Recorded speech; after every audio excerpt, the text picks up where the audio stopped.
बिस्मिल्लाहिर्रहमानिर्रहीम। मुअज़्ज़ज़ नाज़रीन अस्सलामु अलैकुम। डॉक्टर तौकीर अपने यूट्यूब चैनल के साथ एक दफ़ा फिर हाज़िर है, आज एक नई चीज़ के साथ। नाज़रीन, आज जो आपको मैं बता रहा हूँ वो है नफ्स की दराज़ी, यानी कि नफ्स को लंबा करने के लिए और मोटा करने के लिए। कुछ लोग कहते हैं कि उनका नफ्स छोटा है, लंबा करना चाहते हैं, और कुछ ऐसे लोग हैं जिनका नफ्स बिल्कुल पतला है, वो चाहते हैं कि इनका नफ्स मोटा हो जाए।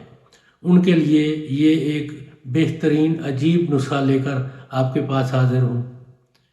इससे पहले कि मैं ये नुस्खे के बारे में बताऊँ, आप मेरा चैनल सब्सक्राइब करें और बेल आइकॉन को प्रेस करें ताकि मेरी हर नई आने वाली वीडियो का नोटिफिकेशन आप तक बआसानी पहुँचता रहे।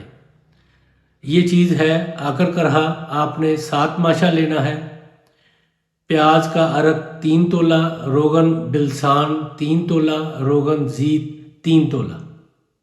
आकर करहा को आपने बारीक पीस कर, इतना बारीक पीसना है कि ये सुरमे की मानद बिल्कुल बारीक और मुलायम हो जाए। जब ये सुरमे की मानद बिल्कुल बारीक हो जाए आकर करहा, तो इसके अंदर आपने प्याज का अरक, रोगन बिलसान और रोगन ज़ीत 3-3 तोला इसके अंदर अच्छी तरह मिक्स कर लेना है। जब ये मिक्स अच्छी तरह हो जाए तो ये आपका तिला तैयार है। फिर आपने रात के वक़्त अपने नफ्स को गर्म पानी से 2-3 बार अच्छी तरह गर्म पानी से इसको धोना है। अगर गर्म पानी नहीं है तो आपने खद्दर का एक छोटा सा कपड़े का पीस ले लेना है। उसके साथ आपने अपने नफ्स को अच्छी तरह रगड़ना है ताकि ये सुर्ख हो जाए। जब ये सुर्ख हो जाए तो इसके ऊपर आपने इस तिले की मालिश करनी है। रात को सोने से पहले ये आपने अमल करना है और सुबह उठ के आपने नीम गर्म पानी से धो लेना है। ऐसे ही रोज़ाना रात को आपने पहले खद्दर के कपड़े से या गर्म पानी से इसको अच्छी तरह धो के इसके ऊपर फिर आपने इस तिले की मालिश करनी है और सुबह इसको धो लेना है।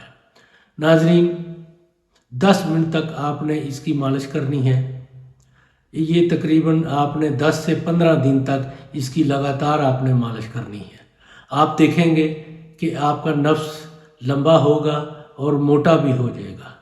ये आजमाई हुई चीज़ है और बेहतरीन चीज़ है। इसको बनाएं, इस्तेमाल करें और अपनी राय मेरे कमेंट्स बॉक्स में ज़रूर दीजिएगा। इसको लाइक और शेयर भी कीजिए। अल्लाह ताला आपका हामी व नासिर हो। खुदा हाफिज़।